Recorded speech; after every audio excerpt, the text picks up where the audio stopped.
nobody expected the success of Jopay. Kung di kayo aware, ang Yellow Room, ang gusto ko maging, ang peg niya ay parang sub-pop records. Ayoko na habit is yung pagmamadali.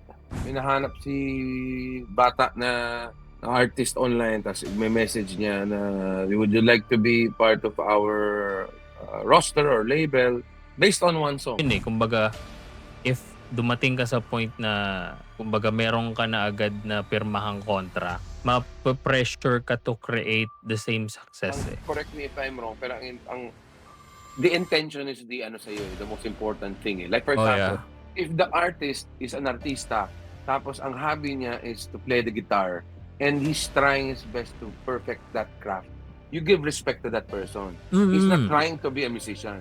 Yeah. He just loves to play the guitar.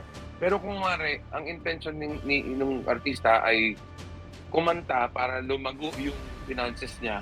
Tsaka yung doon ka ata naiirita. Oo, doon. Kumbaga parang tumagal na kayo ng 10 years, diyan nalalabas yung mga totoong problema. Hindi ko sasabihin to pero may bandang sikat na nag-PM sa akin yung vocalist. Sabi, "Sir, paano nyo po nagawa na tumagal kayo sa Mayonnaise?" Sabi ko lang, wala ko ibang gustong gawin eh. Sabi ko,